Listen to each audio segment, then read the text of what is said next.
चलिए हम आगे की क्लास शुरू करते हैं। आज हमारा चैप्टर 2 चलेगा और चैप्टर 2 में हमारा क्या क्या चलेगा आज मैं बता देती हूँ। हमारे सेकंड चैप्टर है सिद्धांत, अवधारणाएं और मान्यताएं। ये आपके प्रिंसिपल, कंसेप्ट और एक्सेप्शंस। ठीक है, तो आज हम अपने सिद्धांतों के बारे में पूछेंगे कि अकाउंटेंसी में सिद्धांत कैसे यूज होते हैं, उनके अवधारणा यानी कंसेप्ट क्या है और उनके एक्सेप्शंस क्या है, मान्यताएं क्या है। इसका सबसे पहला क्वेश्चन है लाभों की प्रत्याशा मत करो, सभी हानियों के लिए व्यवस्था करो। मीन्स आपको अपने बिजनेस में लाभों के लिए, प्रॉफिट्स के लिए नहीं सोचना है। अगर आपकी कोई आपको उम्मीद लगती है कि हाँ हमें फ्यूचर में इस चीज को लेके कोई हानि हो सकती है तो आप उसकी अरेंजमेंट करें।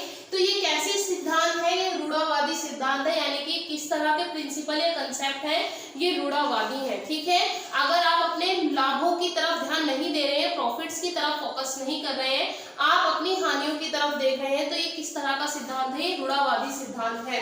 अब इसमें उसने लिखा हुआ भी है लाभ होने पर लेखा नहीं किया जाता जब तक कि वह प्राप्त न हो।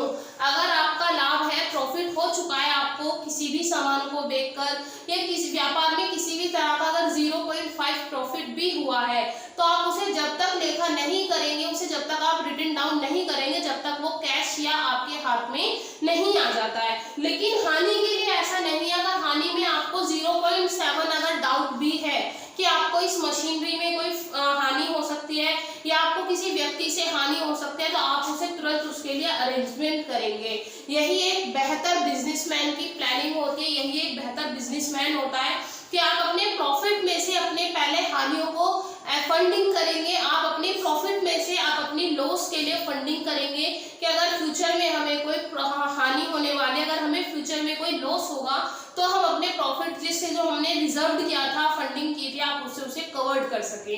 जैसे कि कोविड था, कोविड में बहुत सारे बिजनेसमैन फ्लॉप हो गए, ठीक, बहुत सारे ट्यूटर भी फ्लॉप हो गए। क्यों भाई? हमने प्रॉफिट देखा, हमने फ्यूचर में लॉस की तरफ सोचा ही नहीं। जिन्होंने लॉस के लिए रिजर्व किया हुआ था, फंडिंग करी हुई थी, वो आज भी चल रहे हैं। बाकी जिन्होंने फंडिंग नहीं की थी वो सारे रोड पे आ गए। नेक्स्ट है पृथक अस्तित्व की अवधारणा। क्या है पृथक अस्तित्व की अवधारणा? है व्यवसाय अपने स्वामी से अलग रहता है, स्वामी व्यवसाय पर डिपेंड होता है। इस लाइन का मतलब समझ लीजिए कि व्यवसाय स्वामी पर डिपेंड नहीं होगा, स्वामी व्यवसाय पर डिपेंड होगा। या मींस ओनरशिप का मतलब क्या है? आज मैं बीबीसी की ओनर हूँ, तो क्या बीबीसी मेरे ऊपर डिपेंड है? नहीं। ओनर बदल देने से व्यापार नहीं बदल जाता है, बिजनेस सेम रहेगा लेकिन ओनर चेंज हो सकते हैं। जैसे कि टाटा, उनकी गुडविल की वजह से थोड़ा सा उनकी गुडविल की वजह से थोड़े से प्रॉफिट लॉस का हमें फेस करना पड़ता है, प्रॉफिट एंड लॉस को। लेकिन आप इसकी चीजों को समझिए, मैं क्या बताना चाहती हूँ कि जैसे कि उसने बोला है व्यवसाय अपने स्वामी से अलग है। देखिए भाई, व्यवसाय है, सपोज करो टाटा हो गई और आपकी रिलायंस हो गई, जियो हो गई, रिलायंस जियो तो खैर एक ही है, आपकी बाटा चप्पल है, आपका वो टी सीरीज है, ठीक, बहुत सारी सैमसंग है। क्या इसमें पहले से ही ओनर चले आ रहे हैं कि भाई जिसने इसको स्टार्ट किया बस वही है, अभी जिंदा है? नहीं से सुनना, ये मेरा बिजनेस है और मैं यहाँ की ओनर हूँ, मैं ओनर हूँ, मेरी डेथ हो जाती है तो क्या व्यापार बंद होगा? नहीं, बहुत कम चांसेस है कि व्यापार बंद होगा। व्यापार के लिए आपका, मेरा कोई उत्तराधिकारी था, मेरा कोई बेटा बेटी है तो वो भी तो इस चीज को संभाल सकते हैं। हाँ, मैं मानती हूँ इसमें थोड़ा बहुत आपके टर्नओवर्स में थोड़ी बहुत चेंजेस आ सकते हैं, लेकिन व्यापार बंद होने के चांसेस बहुत कम होते हैं। व्यापार कब बंद होता है? जब उसका ओनर नहीं मिलता है। तो व्यापार अपने स्वामी से अलग होता है, व्यापार का अस्तित्व उसका खुद का अलग है और उसका किसका, स्वामी का अस्तित्व अलग होता है। स्वामी चला जाएगा, कोई दूसरा बंदा आ जाएगा, वो और अच्छे से यूज करेगा, वो बहुत अच्छे से उसे टीम लीड करेगा तो वो उसको और प्रॉफिट की तरफ ले जाएगा। जस्ट लाइक स्कूल, भाई स्कूल के प्रिंसिपल बदलते रहते हैं, क्या स्कूल बंद हो जाते हैं? स्कूल भी तो एक व्यापार ही है। स्कूल के प्रिंसिपल बदलते रहते हैं, क्या स्कूल बंद हो जाते हैं? नहीं, स्कूल बंद नहीं होते हैं। गुडविल की वजह से जो चेंजेस आते हैं, अगर आप कहेंगे कि मैम चेंजेस आते हैं तो चेंज बच्चा गुडविल की वजह से आते हैं। आपकी गुडविल, मेरी गुडविल अलग है, मेरे बोलने का तरीका अलग है, मेरे काम करने का तरीका अलग है, वो मेरी गुडविल है। कोई मेरी जगह दूसरा बंदा आके आपको यहाँ पढ़ाने लगेगा, उसके पढ़ाने का स्टाइल अलग है, उसका बिहेव अलग है, गुडविल है। गुडविल की वजह से डिफरेंस आता है, बाकी स्वामी और व्यापार दोनों अलग होते हैं। नेक्स्ट है दोहरे पहलू की अवधारणाएं क्या होती हैं। दोहरे पहलू की अवधारणाएं होते हैं लेखांकन समीकरण। दोनों पक्ष में जहां लेखे किए जाते हैं, डेबिट में भी क्रेडिट में भी, संपत्ति पक्ष में भी दायित्व पक्ष में भी, लेनदार के भी पक्ष में होता है, देनदार के पक्ष में भी होता है, तो उसे कहते हैं दोहरा पहलू समीकरण। जहां पे दोनों पक्षों में डिफेंस, दोनों पक्षों पे इफेक्ट पड़ेगा वो क्या कहलाएगा, दोहरा लेखा प्रणाली। सिंपल सी बात समझ में आई। दोहरे का मतलब होता है दोनों पक्ष पे इफेक्ट पड़ना, लेने वाले पर भी इफेक्ट पड़े भाई और देने वाले पर भी पड़े, तो उसे क्या कहेंगे, दोहरे पहलू की अवधारणा। मुद्रा मापन की अवधारणा देखिए, जहां पर भी मुद्रा की बात हो जाए इसका मतलब होता है कैश। कहीं भी कैश की लेन देन की बात होगी तो वहां पे क्या आएगा, मुद्रा मापन आएगा। लेन देन रोकड़ के रूप में हो, अगर आपका कैश के रूप में हो रहा है लेन देन तो उसे किसे कहेंगे, मुद्रा मापन कहेंगे। नेक्स्ट है ऐतिहासिक। ऐतिहासिक जानते हैं भूतकालीन घटनाएं। कोविड में बहुत सारे व्यापार बंद हुए, कुछ के व्यापार बहुत अच्छे चलने लगे, कुछ के बिल्कुल ठप पड़ गए, वो क्या है, ऐतिहासिक घटनाएं हैं। क्या कोविड अब हर बार आएगा, नहीं, ठीक है। ऐतिहासिक, अगर कोई भूतकाल में कुछ आना, अनफॉर्चुनेटली कुछ ऐसे एक्ट हो गए हैं, कुछ ऐसी सिचुएशन क्रिएट हो गई है, तो उन्हें किस में डालेंगे हम, ऐतिहासिक अवधारणा में डालेंगे। नेक्स्ट है आय के मापन का आधार क्या होता है। भाई हमें कैसे पता चलेगा हमें कितनी इनकम हो रही है, हमारा व्यापार प्रॉफिट की तरफ जा रहा है या लॉस की तरफ जा रहा है, तो उसके लिए क्या होता है, मिलान अवधारणा का यूज किया जाता है। आपको मैच करने होते हैं। जैसे कि ऑडिटर का काम क्या होता है, ऑडिटर का काम होता है मैचिंग करना कि आपके व्यापार में कितना लेन देन हुआ है, किस हिसाब से क्या हुआ है। बिलिंग को जो ऑडिटर करता है, ऑडिट का मतलब होता है मिलान करना, मैच करना कि आपने बिल सही बनाए हुए हैं या वैसे कागजों में चढ़ाए हुए हैं। तो सिंपल सी बात है, व्यापार में होने वाले आय व्ययों को उसके लेखों से मिलाना। जितना भी व्यापार आपने रजिस्टर्ड में चढ़ाया हुआ है, हमारी इतनी टी शर्ट बिकी, इतने जींस बिके, इतनी बोतलें बिकी, इतने मार्कर, इतने रजिस्टर्ड बिके, उन सब का एक्चुअल बिलों से जो मिलान किया जाता है उसे आय का मापन कहते हैं। नेक्स्ट है लेखांकन परिपाटी क्या होता है। लेखांकन परिपाटी क्या होती है भाई, पूर्ण प्रकटीकरण, रूढ़ावादी, एक रूपता। सिंपल सी बात है, लेखांकन की परिपाटीता यानी कि लेखांकन की मान्यता या उसके कंसेप्ट क्या है। कंसेप्ट क्या है, एक पूर्ण प्रकट, आपको पूरी तरह से एक्सप्लेन करना है, उसे एक्सप्लेन करना है, प्रकट करना है, एक्चुअल में आपने कितना लाभ लिया, कितनी हानि ली, यानी कि एक्चुअल में आप कितना प्रॉफिट कमा रहे हैं, कितना लॉस, कितनी एसेट्स बढ़ रही हैं, कितनी लायबिलिटीज बढ़ रही हैं, वो किस में आती है, पूर्ण प्रकटीकरण में आती है। सेकंड है रूढ़वादी। रूढ़वादी आपको पता ही, मैंने ऊपर बता ही दिया है, अगर लाभ जब तक हाथ में नहीं आएगा आप उसे नहीं लिखेंगे, हानि में अगर आपको थोड़ी सी भी संभावना है तो आप उसके लिए एक्शन लेंगे। नेक्स्ट है एकरूपता। भाई उसका एक ही स्वामी है, लाभ हो हानि हो, इनकम बढ़े ना बढ़े, हमें कोई मतलब नहीं, हमारा तो एक ही खुद चलाते हैं, घर खर्च चल रहा है, ठीक है, एकरूपता खत्म। नेक्स्ट है उपार्जन लेखांकन क्या है। उपार्जन लेखांकन के बारे में बता देती हूँ, जहाँ पे उधार लेन देन होते हैं।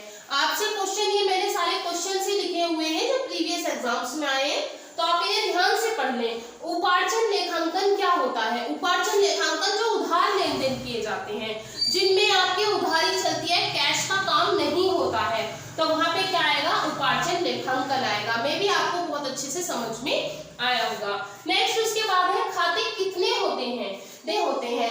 खाते 3 होते हैं, व्यक्तिगत खाते, वास्तविक खाते और नामात्र के खाते। ठीक है, खाते कितने होते हैं, 3, व्यक्तिगत, वास्तविक और नामात्र के खाते। अब इसने व्यक्तिगत को भी एक्सप्लेन किया है, काइंड्स ऑफ व्यक्तिगत। अब इसने व्यक्तिगत को भी बताया है, व्यक्तिगत कितने हैं, प्राकृतिक व्यक्तिगत, अप्राकृतिक व्यक्तिगत और प्रतिनिधित्व। भाई इन्हें अच्छे से कर लेना, इनमें से क्वेश्चन बने हुए हैं, आप प्रीवियस एग्जाम्स देख लीजिए। खाते कितने होते हैं, खाते होते हैं 3, व्यक्तिगत, वास्तविक और नामात्र के खाते।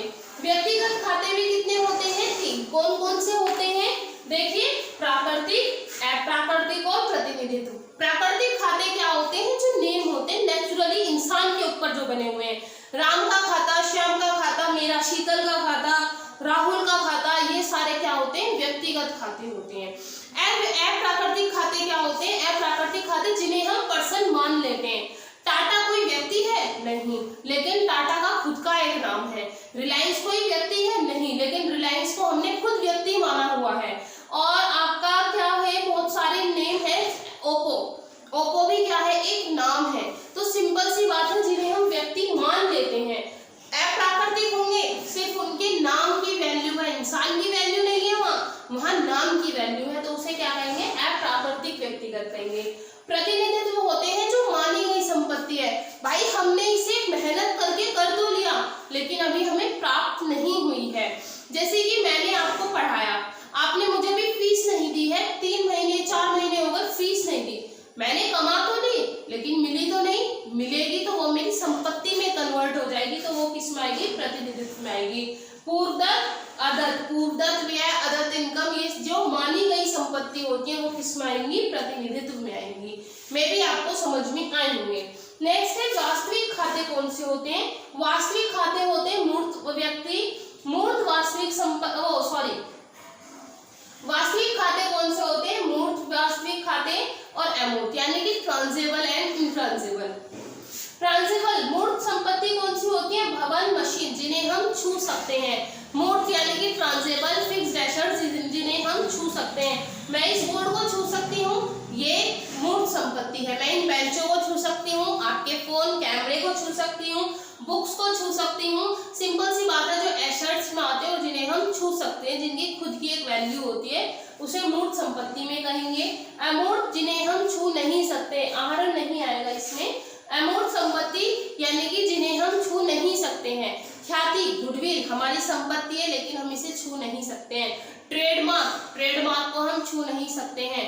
और ये सारी चीजें किस में आएंगी, ये सारी अमूर्त संपत्ति में आएंगी। में भी समझ में आया है। नेक्स्ट चलते हैं, अर्जित किंतु अप्राप्त आय। अर्जित का मतलब होता है कमा ली गई हो, जो हमने हार्डवर्किंग से कमा ली हो, लेकिन अप्राप्त आय, लेकिन मिली नहीं हो। जैसे कि आप कहते हैं ड्यूज, आप ट्यूटर हैं, अगर आप ट्यूशन स्कूल्स पढ़ाते हैं तो आपको पता होगा कि हमने भाई पढ़ा दिया लेकिन अभी हमें हमारी सैलरी नहीं मिली है, तो ये अर्जित है लेकिन हमें प्राप्त नहीं हुई है, तो वो क्या मान ली जाती है, संपत्ति मान ली जाती है। अगर हमारी किसी पे ड्यूज चल रहे हैं तो वो हमारे लिए संपत्ति है, उसके लिए लायबिलिटीज है। सिंपल सी बात है, मैं ट्यूशन पढ़ाती हूँ, ठीक, ट्यूशन में मेरी जो सैलरी है वो 15,000 के आसपास है, मुझे 2 महीने हो गए मेरा बच्चा लाके नहीं दे रहा है, ये मेरे पिछले 2 महीने की बैलेंस है, तो ये क्या हो गया, ये हमारी संपत्ति है और उसके लिए क्या है, उसके लिए लायबिलिटीज है। समझ में आया। नेक्स्ट हम चलते हैं, देखिए अर्जित किंतु, यानी कि अगर आपसे पूछ लिया जाए अप्राप्त आय क्या है, अंतिम खाते बनाते समय यदि कोई आय प्राप्त ना हो। अंतिम खाते कब बनाए जाते हैं, 31 मार्च को बनाए जाते हैं। हमारा जो ईयर शुरू होता है वो 1 अप्रैल से शुरू होता है और हमारा एंडिंग कब होता है, 31 मार्च को होता है। और 31 मार्च को ही क्या बनाई जाती है, बैलेंस शीट बनाई जाती है, जिससे हमें पता चलता है हमारी संपत्ति कितनी है, हमारी लायबिलिटीज कितनी है, हम अच्छी मतलब कि हम सक्सेस की तरफ है या हमारा व्यापार लॉस की तरफ है।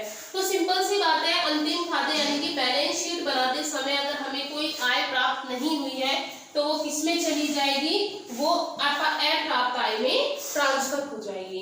नेक्स्ट है, भविष्य में माल की आपूर्ति के लिए ग्राहक द्वारा प्राप्त अग्रिम धन, यानी कि अगर हमें कोई एडवांस मिल गया, भाई ऐसा थोड़ी है कि ड्यूज है एडवांस नहीं मिलता है।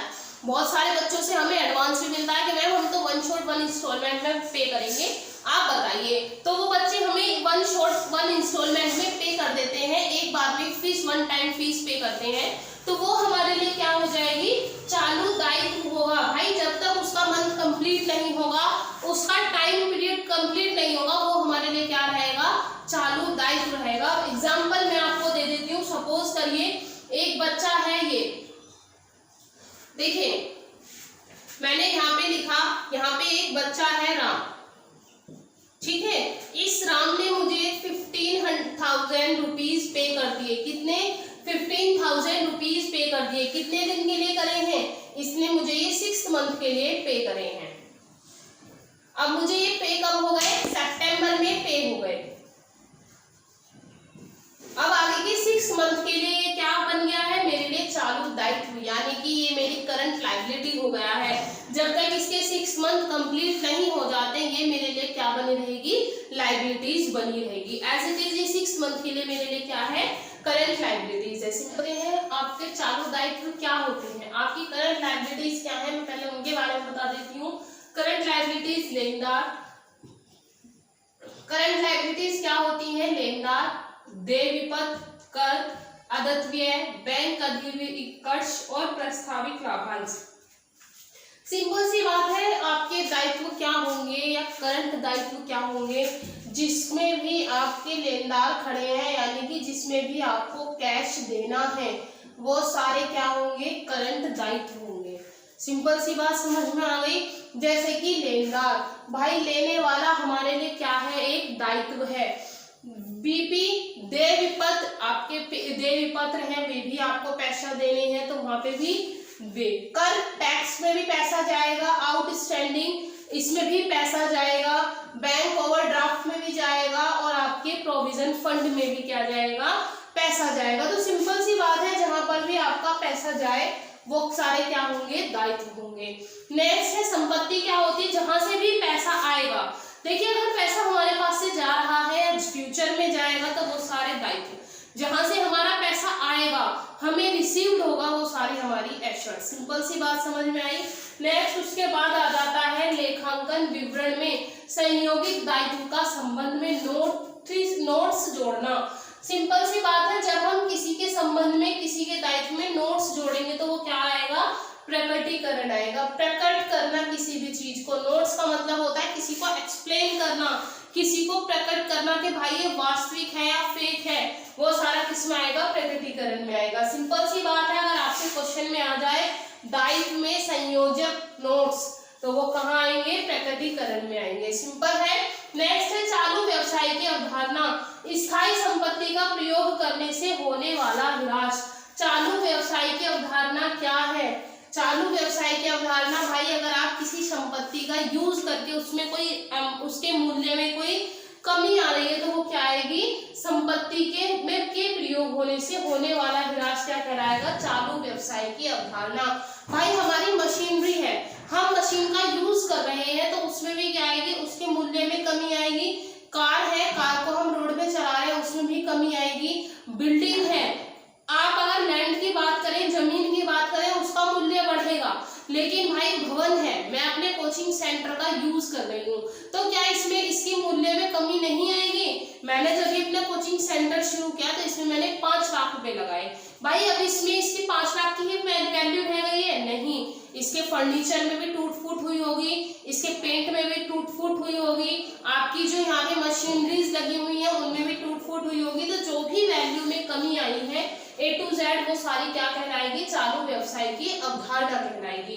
जब हम रिवेन्यू, जब हम उनका मूल्यांकन करते हैं, इवैल्यूएशन करते हैं, तब हमें पता चलता है कितनी बढ़ी हुई है और कितनी कमी हुई है। मुद्रा मापन, फिर से वही आ गया। मुद्रा मापन का मतलब होता है जो भी कैश का लेन देन होगा, अगर आप मशीन खरीदने जाते हैं तो वहां कैश का लेन देन कर रहे हैं, तो भी वो किसमें आएगा, मूल्य मुद्रा मापन के अनुसार लेखा किया जाएगा मशीनरी का मूल्यांकन। अगर सिंपल, मैंने आपको पहले भी बताया, अगर आप कोई कैश में लेन देन कर रहे हैं, तो वो सारा किसमें आएगा, मुद्रा मापन में आएगा। सिद्धांत की त्रुटि, सिद्धांत की त्रुटि क्या होती है, आपसे अगर क्वेश्चन पूछ लिया जाए सिद्धांत की त्रुटि कितनी होती है, तो 3 होती है। सिद्धांत और नियमों का पालन न होने से, मीन्स अगर आप कोई लेखा कर रहे हैं, अगर आप कोई एंट्री कर रहे हैं, जो रूल लिखे हुए हैं आपने उससे अलग कुछ लिख दिया है, तो वहां पे क्या है, सिद्धांत की त्रुटि आई। भाई हम मैथ में क्वेश्चंस करते हैं, उसके भी रूल्स होते हैं, फिजिक्स केमिस्ट्री पढ़ते हैं, उसमें भी रूल्स होते हैं, ठीक। आप हर चीज में रूल्स एंड रेगुलेशंस होते हैं, हर किसी काम को करने के कुछ नियम होते हैं। अगर उन नियमों में थोड़ा सा भी चेंज आ जाए, तो वो किस में आ जाते हैं, त्रुटि में आ जाते हैं। त्रुटि का मतलब होता है एरर। अब एरर कैसे होंगी, चूक, कोई भूल हो गई, किसी का सामान लेन देन लेके गया, हम उसे लिखना भूल गए, ठीक है, किसी ने मुझसे सामान लिया है, किसी ने फीस दी, मुझे याद नहीं रही, मैंने जल्दी जल्दी में उसकी फीस स्लिप नहीं बनाई, तो वो क्या हो गई, चूक की हो गई। नेक्स्ट है करंट कमीशंस, अगर कोई कमीशंस आने थे या जाने थे, वो हम एंट्री नहीं कर पाए, वो भी क्या हो गई, कमीशंस की हो गई। क्षतिपूर्वक, भाई किसी की स्कूटी चलाते हैं, बाइक चलाते हैं, स्कूटी बाइक चला रहे थे, किसी की नई गाड़ी ठोक दी, तो वो तो पैसा मांगेगा, भाई उसकी नई गाड़ी हमारी गलती से ठुकी है तो हम उसे पैसे देंगे, क्षतिपूर्ति करेंगे। थी चूक, अगर गलती से भूल से कहीं एंट्री रह गई है। दूसरी कमीशन, आप किसी की फीस का आप कमीशन का लेना और देना भूल गए हैं। थर्ड है क्षतिपूरक, अगर गलती से आपसे कोई नुकसान हो गया, अगर आप उसकी भरपाई कर रहे हैं तो वो क्षतिपूर्ति में आएगा। नेक्स्ट उसके बाद है पुस्तक पालन का मुख्य कार्य क्या है। देखिए पुस्तक पालन का मुख्य कार्य वित्तीय समंकों की अभिलेखन, व्यवसाय में होने वाले सभी लेन देनों का लिखना। मैंने बार बार रिपीट कर रही हूँ, पुस्तक पालन का क्या काम होता है, आपके व्यवसाय में होने वाले लेन देन को किस में लिखा जाता है, पुस्तक पालन में लिखा जाता है। सेकंड है जर्नल और उसके सहायक बहियों का लेखा करना, जर्नल एंट्री करना और उसी के साथ साथ उसकी सहायक बहियों में भी उसकी पोस्टिंग करना। खतौनी पोस्टिंग में ही आ जाती है। और शेष निकालना, कितना बैलेंस है, कितना हमें किसी से लेना है, हमने किसी को कितना देना है, ये सारा किसमें आएगा, पुस्तक पालन में आएगा। नेक्स्ट है वह अवधारणा जिसे लाभ हानि खाता तैयार किया जाता है। वह अवधारणा जिसमें लाभ हानि खाता होता है, अभी हम लास्ट में पढ़ के आए हैं मिलान की अवधारणा। मिलान का मतलब क्या था, किसी को मैच करना कि आपने कितना प्रॉफिट कमाया है, कितना लॉस किया है, आपने कितनी टी शर्ट बेची हैं, कितनी बोतलें बेची हैं, कितने बिल्स बनाए हैं, ये बिल्स फेक है ओरिजिनल है, इन सब का लेखा किसमें किया जाता है, मिलान में किया जाता है। आय मापी जाती है, भाई इनकम कैसे मापी जाएगी, इनकम कैसे फाइंड करेंगे कि हमारी कितनी इनकम है, तो आपका अनुरूपता या मिलान के अकॉर्डिंग, मिलान मैचिंग के अकॉर्डिंग आप आय निकालते हैं। देखिए आय रिपीट हो रही है, ध्यान से करना। उपार्जन अवधारणाएं क्या होती हैं, आगम का उपार्जन मैंने पीछे पढ़ाया था, मुझे आप होमवर्क में कमेंट बॉक्स में बताएंगे उपार्जन क्या है। मैंने अभी थोड़ी देर पहले ही पढ़ाया है उपार्जन क्या होता है। चलते हैं व्यापार में छूट क्या कहलाती है, व्यापार में छूट क्यों दी जाती है। व्यापार में छूट व्यापार को बढ़ाने के उद्देश्य से दी जाती है। क्वेश्चन आ जाए व्यापार में छूट किस उद्देश्य से दी जाती है, तो व्यापार को बढ़ाने की उद्देश्य से या क्रय को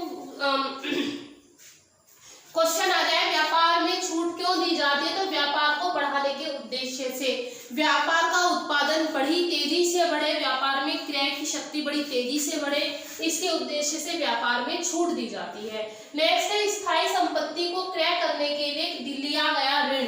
अगर आप कोई संपत्ति खरीद रहे हैं, बिल्डिंग खरीद रहे हैं, लैंड खरीद रहे हैं, कोई बहुत बड़ी मतलब कि कोई संपत्ति खरीद रहे हैं, बिल्डिंग खरीद रहे हैं, कंपनी खरीद रहे हैं या कोई लैंड जमीन खरीद रहे हैं, तो उनके लिए लिया गया ऋण क्या कहलाता है, पूंजीगत व्यय कहलाता है, क्योंकि आपकी पूंजी में से घट रहा है इसलिए इसे पूंजीगत व्यय कहते हैं। जब कोई व्यापार खरीदता है तो उसके लिए द्वारा अतिरिक्त दिया गया धन, देखिए जब कोई व्यापार खरीदता है तो उसके द्वारा दिया गया धन क्या कहलाता है, ये मैं आपको बता देती हूँ। तो इसे ख्याति बोलते हैं, ठीक है। व्यापारी द्वारा अगर कोई पुराना व्यापार खरीदा जा रहा है और वो अतिरिक्त धन दे रहा है, अतिरिक्त धन का मतलब क्या होता है, भाई सपोज करो मुझे किसी का पुराना कोचिंग खरीदना है, तो कोचिंग में मैं क्या करूंगी, उसके एसेट्स काउंट करूंगी, उसकी लायबिलिटीज काउंट करूंगी। अब सपोज करो उसकी जो एसेट्स है वो 1.5 लाख रुपए की है, ठीक, उसके जो दायित्व है वो सपोज कर लो 180 के हैं, कितना एक्स्ट्रा है 30,000 है। सिंपल सी बात समझ में आई। मैं किसी का कोचिंग खरीद रही हूँ, वो है 1.5 लाख रुपए का, उसकी जो संपत्ति है उसमें लगी हुई संपत्ति है वो कितने की है, 1.5 लाख रुपए की है। अब कोई अपना व्यापार कब बेचता है, जब वो लॉस में चल रहा है, प्रॉफिट में, तो पागल नहीं है कि वो बेचेगा, तो वो क्या करेगा, उसका 1.5 लाख रुपए की संपत्ति थी, उसके जो दायित्व थे वो 80,000 मतलब कि 1,80,000 के थे, तो उसको कितने का लॉस हो रहा है भाई, 30,000 का, यानी कि मैं अलग से जो दायित्व पे करूंगी वो 30,000 करूंगी। लेकिन उसने मुझसे क्या मांगी है भाई, उसने मुझसे 60,000 रुपए मांग लिए। देखना डिफरेंस, 30,000 रुपए की तो मेरी बनती है रिस्पॉन्सिबिलिटी कि भाई मैं व्यापार खरीद रही हूँ, दायित्व मैं खरीद लेती हूँ, आप मुझे हैंड ओवर करो, मैं दायित्व अपने आप दे दूंगी, आपको टेंशन लेने की जरूरत नहीं है, आप अपनी संपत्ति का पैसा बताओ कितना लोगे। तो उसने कहा भाई मुझे संपत्ति का पैसा मत दो, मेरे दायित्व खरीद लो। सिंपल सी बात समझना, मेरा एक पुराना मैं कोचिंग सेंटर खरीद रही थी, तो मैंने कहा भाई अपनी संपत्ति का पैसा बताओ, तो उसने कहा भाई मुझे संपत्ति का पैसा नहीं चाहिए, आप मेरे सारे दायित्व रख लो, जितना भी मेरा उधार है वो आप मुझे पटा दो, मुझे नहीं चाहिए सिरदर्दी, बात खत्म।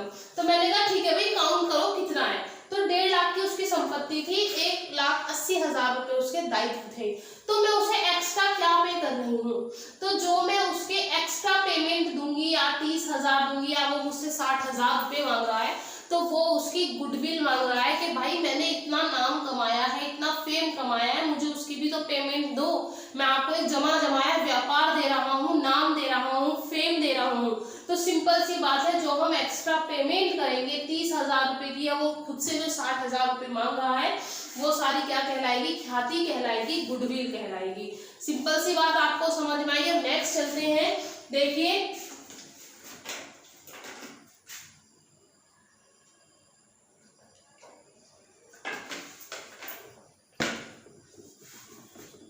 अनुमानित हानि को तत्काल पहचानने का समर्थ या समर्थन करने वाली अवधारणाएं।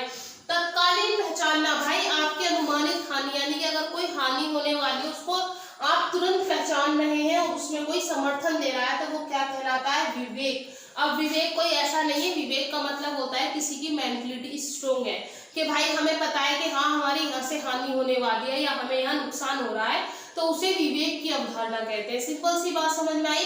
कोई मैनेजर, कोई ओनर को पता है कि भाई मुझे इस महीने हानि होने वाली है, मेरी ये मशीनरी खराब चल रही है, ये अच्छे से प्रोडक्ट नहीं कर रही है, तो मुझे लॉस होने वाला है। ठीक, यहाँ पे मेरे बराबर में कोई एक नया कोचिंग सेंटर खुल गया है, तो मुझे लॉस होने वाला है, तो वो सारा क्या कहलाएगा, विवेक कहलाएगा।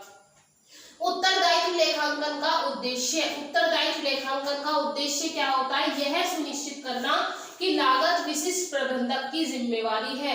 लागत यानी कि जो आप लागत लगा रहे हैं वो उस प्रबंधक की जिम्मेवारी है, उसे क्या कहेंगे, उत्तरदायित्व। मैंने भाई प्रोडक्ट, मैंने कोई कोचिंग सेंटर बनाया कहीं बाहर, मैं लोकली दिल्ली में रहती हूँ, मैंने अपना कोचिंग सेंटर मेरठ में बना दिया, तो मैंने एक वहाँ पे मैनेजर बना दिया, मैंने कहा भाई ये आपकी जिम्मेदारी है, मुझे तो यहाँ से इतना प्रॉफिट चाहिए, मुझे नहीं मतलब आप नुकसान हो रहा है, आप एक बच्चा पढ़ा रहे हो, 6 पढ़ा रहे हो, 6,000 पढ़ा रहे हो, मैंने तो एक परसेंटेज बना दिया कि मुझे तो इतना प्रॉफिट चाहिए ही चाहिए, तो वहाँ जिम्मेवारी मेरी है नहीं, वहाँ जिम्मेवारी उस प्रबंधक की है कि भाई मुझे तो प्रॉफिट कमा के देना ही देना है, उसको भी देना है जिसने कोचिंग बनाया है और मुझे अपने पास भी रखना है, तो वहाँ पे क्या हो जाता है, वहाँ उत्तरदायित्व का लेखांकन आ जाता है।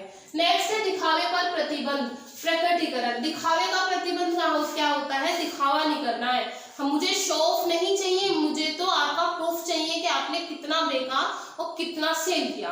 सिंपल सी बात समझ में आई। तो प्रकटीकरण का मतलब क्या होता है, मुझे तो प्रकट करके दो, मुझे दिखावा नहीं चाहिए सर हमारा प्रॉफिट में चल रहा है व्यापार, हमें तो नुकसान इतना हो गया, कहाँ का नुकसान हुआ रिटर्न में दो, और कितना प्रॉफिट हुआ वो भी रिटर्न में दो। तो जो भी चीजें रिटर्न में होंगी वो सारा क्या कहलाएगा, प्रकटीकरण कहलाएगा।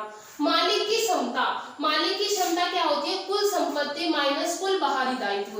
मालिक की जो क्षमता होती है या मालिक की जो इक्विटी होती है, इसे इक्विटी बोलते हैं। इक्विटी आप समझ गए होंगे, वो इक्विटी क्या है, कुल संपत्ति में से आपकी कितनी लायबिलिटीज हैं, जो बाहरी दायित्व है उन्हें घटा दोगे तो मालिक की इक्विटी समझ में आ जाएगी। मालिक की इक्विटी, ओनर की इक्विटी, जो इक्विटी ऑफ ओनर्स है वो निकल जाएगी। Total assets minus total outer liabilities. Next है वित्तीय विवरणों के द्वारा समता आवश्यकता सूचनाओं का प्रकटीकरण। वित्तीय विवरणों के द्वारा वित्तीय विवरणों के द्वारा समस्त आवश्यक सूचनाओं का प्रकटीकरण क्या कहलाता है, पूर्ण प्रकटीकरण। भाई यहाँ पे उसने देखो, यहाँ पे समस्त लिखा हुआ है, तो समस्त का मतलब क्या आ जाएगा, पूर्ण आ जाएगा। नेक्स्ट उसके बाद है लेखा विधि के सिद्धांत कितने होते हैं। लेखा विधि के सिद्धांत है 3। कौन कौन से, लागत, भौतिक और दोहरा लेखा। आपको ज्यादा दिमाग नहीं लगाना है भाई, हमें बहुत एक लंबा चौड़ा 7,500 क्वेश्चन याद करने हैं, तो आपको अपने इसी हिसाब से पढ़िए कि लेखा विधि के कितने सिद्धांत हैं, 3 सिद्धांत हैं। कौन कौन से, लागत, भौतिक और दोहरा लेखा। सिंपल सी बात समझ में आई। नेक्स्ट है व्यापार का स्वामी भी अपनी पूंजी की सीमा तक लेनदार माना जाता है। भाई मैंने अगर कोई पूंजी लगाई है किसी व्यापार में, तो मैं भी एक लिमिट तक वहां की लेनदार हूँ। मैंने पूंजी लगा दी, छोड़ दिया, बस काम खत्म, मैंने भैया पैसा लगा दिया, मुझे तो कुछ चाहिए नहीं। अगर मैंने पैसा लगाया है तो मुझे भी यहाँ से कुछ ना कुछ इनकम चाहिए। वो इनकम क्या कहलाती है, व्यवसायिक इकाई अवधारणा के अंतर्गत आती है। व्यवसायिक इकाई अवधारणा के अंतर्गत, समझ में आया। अगर कोई व्यापारी अपनी व्यापार में पैसा लगा रहा तरह से लेनदार माना जाएगा, और वो जो लेनदार माना जा रहा है वो किस अवधारणा में माना जा रहा है, व्यावसायिक इकाई की अवधारणा में माना जा रहा है। नेक्स्ट उसके बाद है सामान्यतः स्वीकृति सिद्धांत की अवधारणा। सामान्यतः स्वीकृति, स्वीकृति का मतलब है मान्यता। अगर मान्यता है तभी तो स्वीकृति मिलेगी, ऐसे थोड़ी ना मिल जाएगी। तो अगर आप मान्यता है तो स्वीकृति मिलेगी, नहीं तो नहीं मिलेगी। चलित कारोबार, चलित कारोबार का मतलब क्या होता है भाई, अगर कोई व्यवसाय शुरू कर रहा है तो ऐसे ही शुरू कर रहा है कि आज चले कल बंद हो जाए, नहीं। उसकी ये मेंटेलिटी रहती है, उसकी इंटेंशन रहती है कि उसका व्यापार भविष्य में चलता रहे। तो यही अवधारणा क्या कहलाती है, अपरिमित अवधि कहलाती है। जब आपके मन में ये मेंटेलिटी रहेगी कि भाई मेरा व्यापार फ्यूचर में भी ऐसे ही चलता रहे, जैसे कि टाटा है और आपका रिलायंस है, ये बहुत लंबे टाइम से चल रहे हैं, तो चलित कारोबार का मतलब होता है व्यापार में चालू रखने की मान्यता, या आपकी मेंटेलिटी ऐसी है कि मुझे व्यापार ये फ्यूचर में भी ऐसे ही चलाना है। तो वहां पे क्या आएगा, अपरिमित अवधारणा आएगी। ठीक है, कोई एक फिक्स टाइम के लिए बना रहा है तो परिमित, और अगर अनफिक्स टाइम के लिए आप व्यापार शुरू कर रहे हैं तो अपरिमित। नेक्स्ट है पूंजी खाता क्या है। पूंजी खाता एक पृथक व्यवसाय है। पूंजी खाता क्या है, एक पृथक व्यवसाय है, ये व्यवसाय से पृथक होता है। आपसे क्वेश्चन आ जाए पूंजी खाता क्या है तो आपको लिखना है पृथक व्यवसाय है। प्रयुक्त पूंजी क्या है, प्रयुक्त पूंजी क्या है, समता प्लस दीर्घायु दीर्घकालीन ऋण, इक्विटी प्लस आपके लॉन्ग टाइम के लिए जो लोन लिए जाते हैं वो क्या कहलाएंगे, प्रयुक्त पूंजी कहलाएंगे। सिंपल सी बात समझ में आई। प्रयुक्त पूंजी क्या है, इक्विटी प्लस आपके लॉन्ग टाइम के जो लोन्स हैं वो सारे आपके प्रयुक्त पूंजी में आएंगे। नेक्स्ट चलते हैं रूढ़ावादी सिद्धांत के आधार पर स्टॉक का मूल्यांकन। आप रूढ़ावादी सिद्धांत के आधार पर स्टॉक का मूल्यांकन कितने तरीके से करेंगे, बाजार मूल्य पर, लागत मूल्य, दोनों में से जो कम हो। अगर स्टॉक का मूल्यांकन करना है तो बाजार मूल्य और लागत मूल्य जिनमें से जो कम होगा उस पर करेंगे। समझ में आया। आपका स्टॉक का मूल्यांकन किसमें होगा, बाजार मूल्य और लागत मूल्य उनमें से जो कम है। नेक्स्ट है यदि एक फर्म अपने ग्राहक से प्राप्त अग्रिम राशि को आय मान ले तो वो कौन सी अवधारणा है, वसूली अवधारणा है। भाई अगर मैंने किसी ग्राहक की आय को अगर मैंने ग्राहक से प्राप्त अग्रिम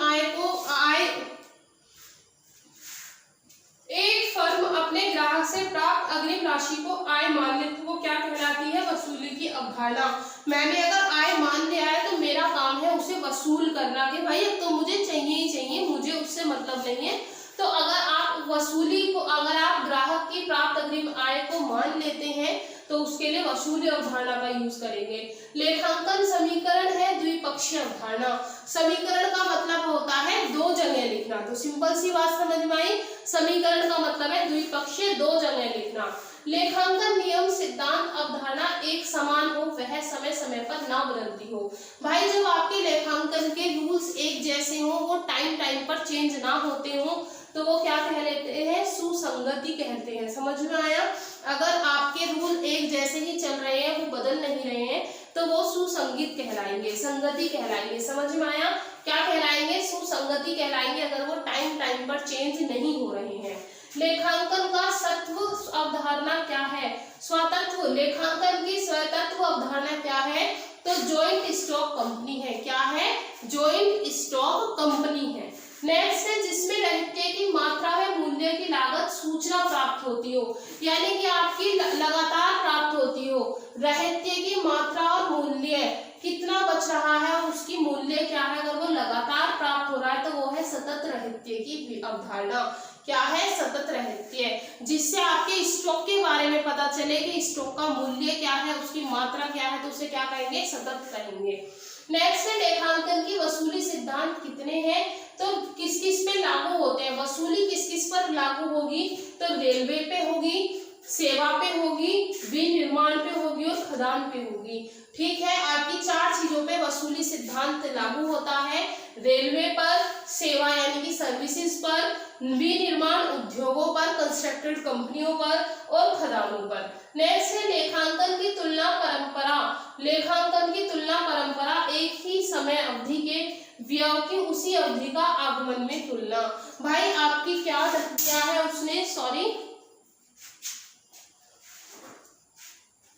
उसने क्या दिया है, देखिए ध्यान से देखते हैं। उसने दिया है लेखांकन की तुलना परंपरा। तुलना परंपरा क्या है, एक समय अवधि के लिए व्ययों की उसी अवधि के आगमन से तुलना। किससे, आगमन से तुलना। अगर कंपेयर की जा रही है तो उसे क्या कहेंगे, तुलनात्मक परंपरा कहेंगे। फिर से मुद्रा मापन आ गया। मुद्रा मापन की अवधारणा का लेखा विक्रय प्रतिनिधित्व में देय कमीशन। मुद्रा मापन की अवधारणा का लेखा किसके लिए किया जाता है, विक्रय प्रतिनिधित्व का देय कमीशन। कमीशन का मतलब होता है रोकड़ की लेन देन। आय अर्जित मानी जाती है उस समय जब माल की डिलीवरी कर दी गई हो। भाई आपकी आय कब मानी जाएगी, आपकी जो अर्जित आय है वो कब मानी जाएगी, जब माल की डिलीवरी हो गई है। माल की डिलीवरी होने के बाद वो वापस नहीं होता है। ये फ्लिपकार्ट और इन सब की अलग है, लेकिन मोस्टली चीजें जब डिलीवर्ड हो जाएंगी तो वो क्या मान ली जाएगी, आय मान ली जाएगी। रूढ़ावादी के अनुसार हानि का आयोजन। आप हानि किस किस पर आयोजित कर सकते हैं, रूढ़ावादी के अनुसार आप कहाँ कहाँ अनुमान लगा सकते हैं कि हानि हो सकती है। सबसे पहले है संपत्ति का अवमूल्य। जब संपत्ति में लगातार कमी हो रही है तो वो हमारी हानि में आएगी। दायित्वों में वृद्धि, दायित्व के मूल्य में अगर वृद्धि आ रही है तो वो भी हमारी हानि है। बीमा पॉलिसी का समर्पण, अगर आप बीमा पॉलिसी को टाइम से पहले खत्म करते हैं तो वो भी हमारी हानि है। रहत्यों की लागत मूल्य से कम दिखाना, यानी कि आपके स्टॉक में